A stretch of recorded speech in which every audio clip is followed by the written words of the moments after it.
I used to believe that if you worked hard enough, if you showed up early, stayed late, cared more than anyone else in the building, that eventually it would matter. I believed that for 7 years. 7 years of missing dinners, of answering emails at midnight, of carrying the weight of an entire department on my shoulders while smiling through it.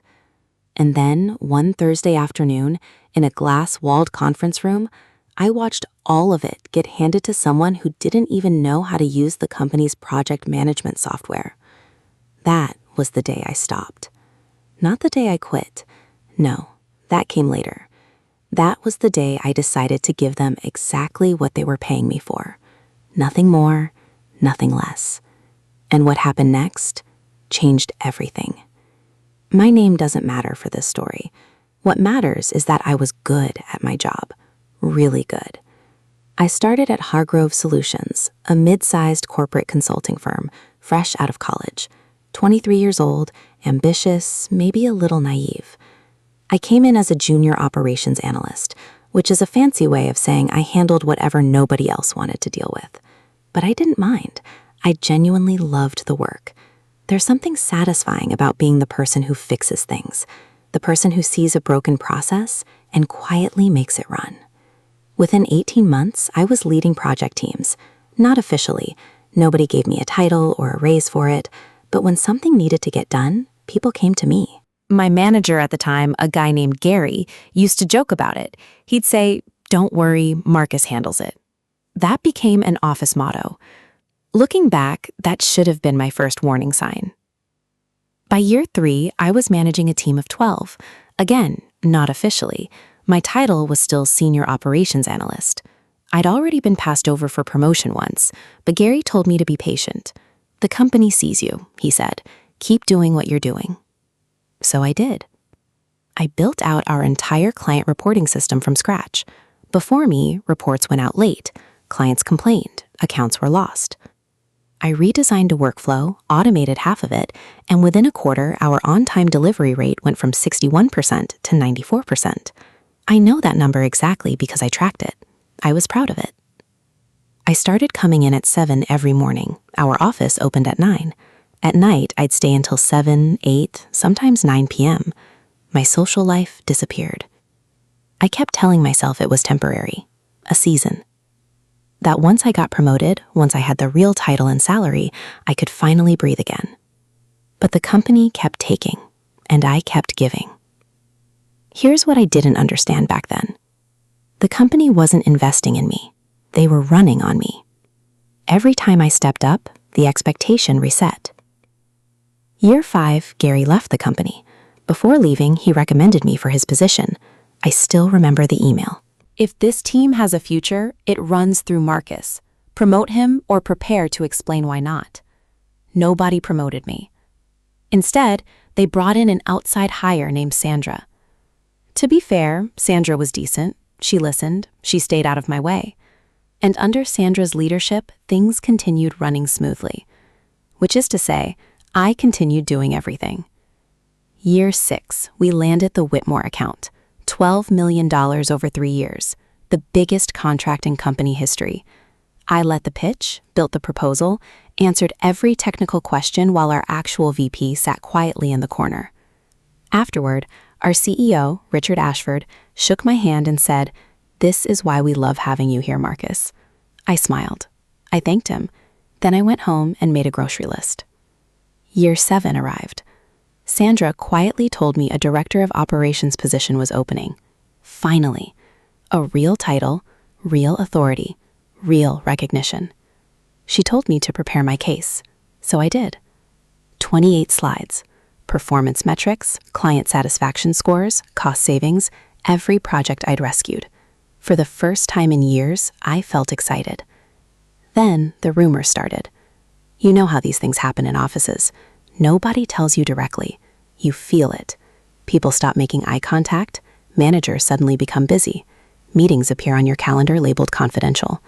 By Wednesday, I knew something was wrong. I asked Sandra directly. She looked down at my desk and said, "There have been conversations at the executive level. which in corporate language means something bad is happening and nobody wants to say it out loud. Thursday came. I got called into Richard Ashford's office. Sandra was there. So was Richard's assistant. And sitting in one of the leather chairs was a young guy I'd barely seen around the office, Tyler Ashford, Richard's son, 26 years old, at the company for 8 months. Richard smiled too hard and said, "We've made a decision on the director role." I looked at Tyler. Tyler looked at the window. Richard said, "We believe Tyler brings a fresh perspective and strong alignment with the family vision of the company." Family vision. I sat there in silence. Then Richard offered me a bonus. Not a promotion, a bonus. I don't remember leaving that office. I remember the carpet, the air conditioning, staring blankly at my monitor afterward. But something changed inside me that afternoon. Not rage, clarity. I thought about 7 years. The early mornings, the missed birthdays, the weekends, the clients I saved, the systems I built. And I realized something. I didn't owe these people my life. I owed them exactly what was in my contract, 40 hours a week, 9 to 5, Monday through Friday. Nothing more. So the next Monday, I walked into the office at exactly 9 a.m. Not 7:15, not early. 9. And at exactly 5 p.m., I shut my laptop, grabbed my bag, and left. Dana from accounting stopped me near the elevator. "You're leaving?" "It's 5 o'clock, I said. She laughed like it was a joke. It wasn't. I stopped covering for Tyler. I stopped fixing problems nobody asked me to fix. I stopped answering emails after hours. I stopped training people. I stopped carrying the company on my back. And slowly, things started breaking. At first, nothing obvious happened. Meetings still happened, emails still went out, everyone still looked busy. But underneath the surface, cracks had already formed. Week 3, the Whitmore account exploded into chaos. Tyler had changed the delivery timeline without consulting the actual team. Deadlines were missed, clients got angry, Sandra held emergency meetings. Tyler looked at me across the conference table with panic in his eyes, silently asking me to save him. I looked down at my notebook and said nothing. Week 5, another client complained about declining communication quality. That one hurt, because proactive communication had been my system, my standards. Without me holding everything together, the culture itself started slipping. Week 6, Tyler tried replacing the reporting system I built. He approved a new platform without a transition plan. Employees flooded him with questions. Eventually, Sandra forwarded the chaos to me. I replied the next morning. "I'd be happy to review the transition plan once one exists." There was no transition plan. Week 8, we lost a major client. Tyler called a meeting and asked, "How did this fall through the cracks?" I calmly replied, "The client flagged these issues twice. I wasn't responsible for that account." Silence filled the room. By week 10, executives started panicking. Phrases like alignment issues and loss of consistency started appearing in meetings. Sandra scheduled a one-on-one with me.